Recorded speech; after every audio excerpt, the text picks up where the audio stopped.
All right, Brian, Shawn here with Blake, Williams, and Greg Menard, two former Bison football players that got a chance to get together with their teammates one final time.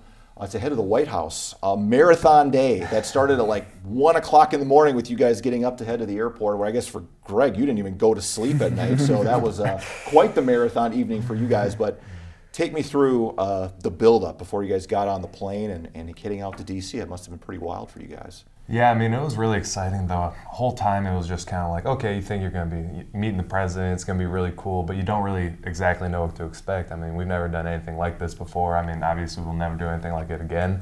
So, I mean, you're going to it and you don't know if he's just going to be standing at the podium and you'll get to wave at him and, you know, not actually meet him or anything. And obviously we're all really excited to see the White House and go to D.C. for a little bit. So, I mean, it was really exciting. So, I mean, obviously we were up early in the day, but you didn't have any trouble getting up. We were all pretty pumped about it. So, I mean, it was definitely all okay for us. I think the biggest thing was going into it, I was excited, but I don't think I was excited enough looking back at it now because I didn't realize how cool it was going to be and just how many different things we were going to be able to do that. I mean, those are really, truly once-in-a-lifetime opportunities, meeting the president, shaking his hand, getting a picture with him, and just having him around the team, actually conversing with a lot of guys, and just seeing parts of the White House, getting to go in the Oval Office and take a picture with the president. Just all the different things we were able to do was just incredible. And got to take a tour of the Capitol building and go see the Lincoln Memorial, a bunch of other cool things like that. And it really, I've never been to D.C. before, so it's something I want to do again. And President Trump actually did pull an audible with you guys a little bit with the whole thing where all of a sudden you guys are in there and expecting him to leave, and he stayed and hung around, and then all of a sudden he said, hey, want to see the Oval Office? And then that sent his staff scrambling to try to get that together, right? Oh, yeah. They were, like, definitely not very happy about it because they were like, you know, we had this whole plan set out, and then all of a sudden, like you said, last second, just call an audible, and they're like, so now we got to rush downstairs, get everything set up for having 100 people come through the Oval Office and taking pictures with President Trump. I mean, it was one of the coolest things ever, being able to go down to the Oval Office, and that Donald Trump took the time to just let us come down there and see what it was all about and shake all of our hands and have a conversation with most of the people too. I mean, I was really impressed how accommodating he was with us. Yeah, I mean, it was just kind of crazy because he was just talking with us and socializing with us, and I think he was talking to either Matt Larson or Coach Entz, and then he randomly kind of was like, who wants to see the Oval Office? And everyone on the team was kind of like, hey, we do. Yeah, honestly, I didn't think he was serious at the start. I thought he might take Coach Entz over there, maybe Easton and Matt Larson, and then he was like, we're all going, let's do it. And yeah, so we kind of just went downstairs and kind of went through, and I mean, it was just incredible. You always see the stuff on TV with the presidents in there, and then you actually go in there, and it's kind of like surreal, and you kind of can't believe what's kind of happening. It's still hard to believe today. I woke up this morning like, man, like yesterday we were in the White House with the president in the Oval Office. I mean, not many people can say that. Yeah, it was completely surreal. Absolutely. And he did also spring another surprise on you guys. There was not supposed to be any food there. You guys had you had a meal scheduled with Senator Hoeven at the Capitol building later, but all of a sudden, here you walk in and here's Chick-fil-A, McDonald's, and all pizza and all sorts of other stuff. What'd you guys have? There was Burger King, McDonald's, Domino's, and what else was there? Chick-fil-A. So, I mean, it was just so awesome. I mean, like football players, we don't actually go out to eat and get to eat junk food all the time. So I know some people were like, you can't splurge for a meal, whatever. Like, we were so happy with the fast food. It was so great. And obviously, as being football players, I mean, we can never have enough. So, I mean, having a lunch before the actual lunch was completely fine with us.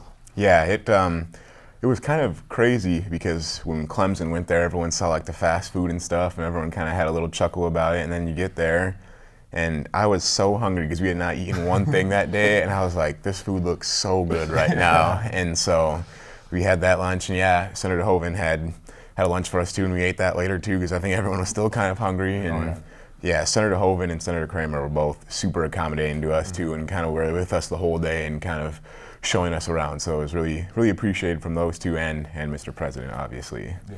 And this is the first time a lot of you guys have had a chance to get back together since Frisco. So many of you guys scatter when there's seniors. You guys get jobs, lives, other things going on.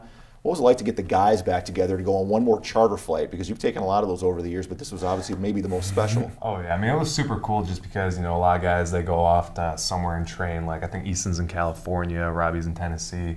I mean a bunch of guys move back to their hometowns, get jobs. Other people stay in Fargo to train and stuff. So it was really great to just see everyone again. And it was kind of crazy because after the national championship game, you guys were all excited and celebrating and stuff. And then afterwards, it's kind of like, oh crap! Like I don't know the next time we're going to see each other. I mean, we figure it's for spring ball, but then having another opportunity like we did yesterday to all get back together was really special. Yeah, I think that's kind of the biggest thing that you don't think about after a championship game is, oh, this is so fun, we won the championship, everything is great. And then I know kind of just a week after, I'm like, man, like I'm never going to be around like that atmosphere again. I'm not going to be in the locker room. And then you see stuff on Twitter, those guys are starting winter workouts and stuff. And as unfun as that can be sometimes, you think about, man, like it's kind of fun just going in there and getting a lift and like competing with your teammates and having fun and just like random stuff you miss, kind of like going to the dining center and just like having conversations with random people there. So, I mean, a day like that where it was, as long as it was super, super fun to be around those guys for as much as we could be, and I'm looking forward to the spring game. Yeah, and I guess you got to flip the page. You do have the spring game coming up in April, so you still have that to look forward to. But is this, I know the championships are special, and I know that atmosphere is special, and you've had a lot of great wins, but I'm guessing the White House visit has to be up there, maybe at the top of the list, isn't it? Because it was only celebrating your team. We should mention it's really celebrating the fact that this program's won 7 titles in the last 8 years, too. Yeah, that's definitely the thing. I mean, I was thinking about that because obviously, like, the most special games I always think about is, like, the championship games, beating SDSU, and our win over Iowa at Iowa. That was pretty incredible. But I'm just trying to think of it. I'm like, how many times in your life are you going to go and meet the acting president and be able to go inside the Oval Office in the White House? So, I mean, I don't know exactly where it would rank, but it's definitely right up there with every other thing we've experienced. And, I mean, that's just what's so cool about part of being about NDSU. It's such a special program. And, I mean, I just feel so lucky to have been a part of what happened the last, I mean, not even just 5 years that I've been here, but over the past, decades that NDSU football has been what it's been. Yeah, definitely. While you're there, it's just, there was a little bit of guilt almost. I don't know if that's the right word. Kind of, man, like the guys who started this run back in 2011, they don't get to be a part of this, and we kind of got some of the fruits of their labor, and that's kind of true for the whole program's history. The program's been excellent throughout, and just being there. I mean, it's hard to tell right now, so raw out of the experience, like where it ranks, I guess. Like Blake mentioned, Iowa, especially because I grew up hating Iowa, and my dad went to Iowa State. So, I mean, stuff like that was super cool. The championship games, obviously, the rivalry games, all the playoff games are kind of memorable. But I guess it's kind of just a different experience where those are competitive experiences, and you're out there kind of doing your thing. This was something that was just a huge honor, and something that, I mean, most football players don't get the chance to. I mean, it's just crazy that a place like NDSU afforded us the opportunity to do something like this. Well, it was great to follow through social media. We appreciate you guys taking the time. Get some rest. I know it was a marathon day. It was like a 23-hour day, so I appreciate the time, guys, and it's been fun getting to know you over the years as well, and hopefully we stay in touch here down the road, so thanks. Absolutely. Yeah, for sure. Thank you very much. Blake Williams, Greg Menard, recapping the visit to the White House.